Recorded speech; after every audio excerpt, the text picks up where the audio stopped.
Our story today is called The Mitten, and it's written or adapted and illustrated by Jan Brett. Adapted means that this is a story that's actually quite old, and Jan has rewritten it in her own way. She's a really amazing author, and she draws beautiful pictures that are so fun to look at. The mitten belongs to a little boy named Nicky, and there are 8 animals here who are very interested in that mitten. And during our story, we're going to see something really special that Jan does in lots of her books. She has a main picture, and then she has 2 side pictures. And whenever we introduce a new animal to the picture, I'm going to show you what sound that animal makes. So let's start our story. Here we see Nicky's grandma, and she's got a spinning wheel. With a spinning wheel, she can take the wool from a sheep, and she can spin yarn. And that's just what she's going to use to make Nicky's mittens. Once upon a time, there was a boy named Nicky who wanted his new mittens made from wool as white as snow.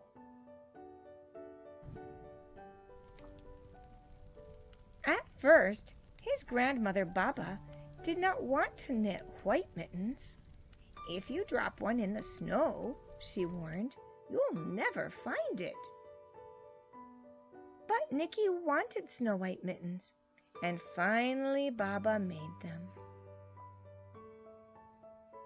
After she finished, she said, "When you come home, first I will look to see if you are safe and sound, but then I will look to see if you still have your snow white mittens."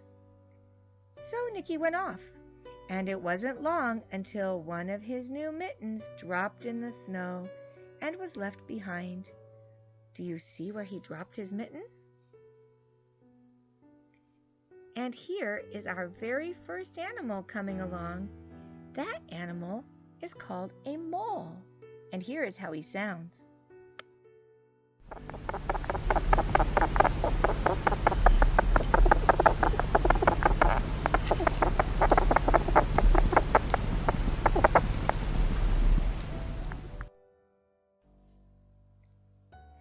A mole, tired from tunneling along, discovered the mitten and burrowed inside. It was cozy and warm and just the right size, so he decided to stay. Oh, but somebody else is coming along. It's a rabbit, and here's a sound that rabbits can make.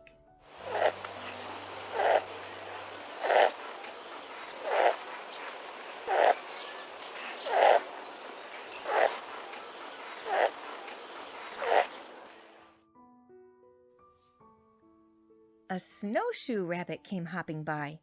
He stopped for a moment to admire his winter coat.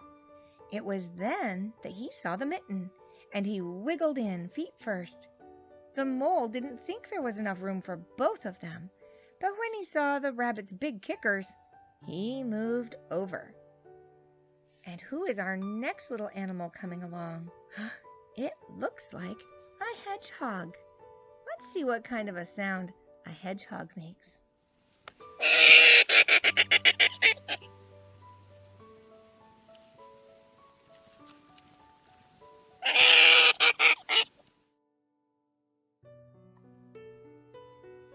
Next, a hedgehog came snuffling along. Having spent the day looking under wet leaves for something to eat, he decided to move into the mitten and warm himself. The mole and the rabbit were bumped and jostled, but not being ones to argue with someone covered with prickles, they made room. And here is our next animal. It's an owl.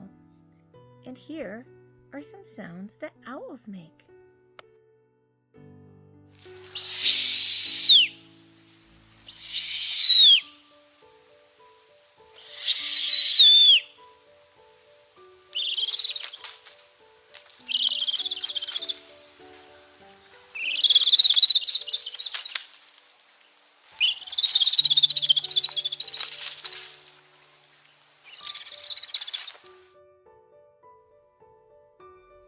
As soon as the hedgehog disappeared into the mitten, a big owl, attracted by the commotion, swooped down.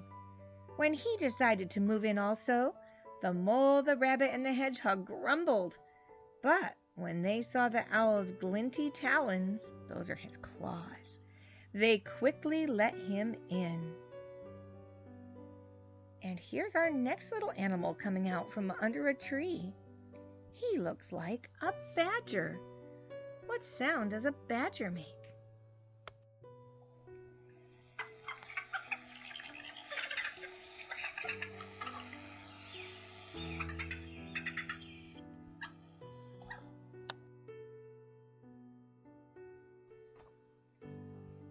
Up through the snow appeared a badger.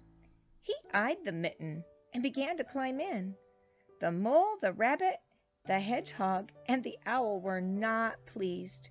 There was no room left. But when they saw his diggers, they gave him the thumb. And here comes our next animal, a fox. Let's hear what sound a fox makes.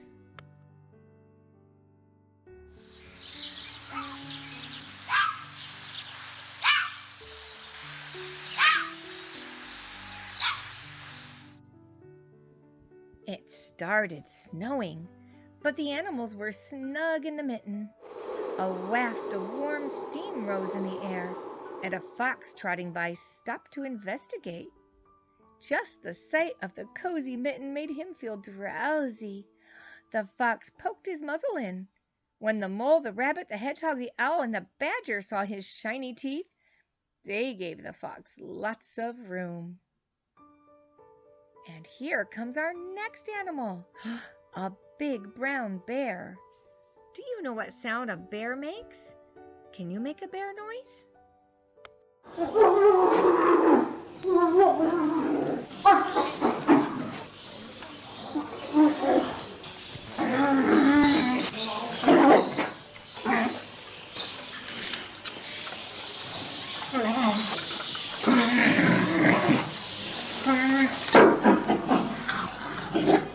A great bear lumbered by. He spied the mitten all plumped up. Not being one to be left out in the cold, he began to nose his way in. The animals were packed in as tightly as could be. But what animal would argue with a bear? The mitten swelled and stretched. It was pulled and bulged to many times its size. But Baba's good knitting held fast. What's the next little animal coming by? A mouse. What sound does a mouse make? Let's listen.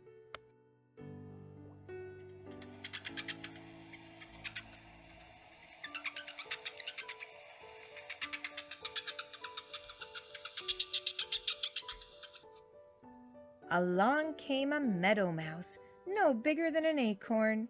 She wriggled into the one space left and made herself comfortable on top of the bear's great nose. Well, now there's no more animals coming, but I see Nicky, and he's noticed something. He's noticed that he only has one mitten. The bear, tickled by the mouse's whiskers, gave an enormous sneeze. Oh, oh, oh, ka-choo!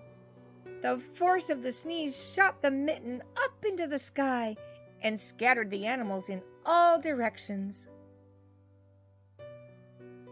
On his way home, Nicky saw a white shape in the distance. It was the lost mitten, silhouetted against the blue sky.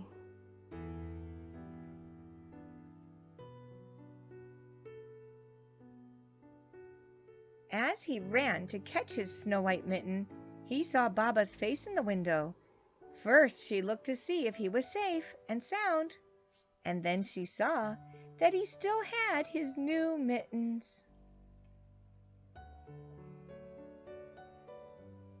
And now what is she looking at? Those mittens are two different sizes.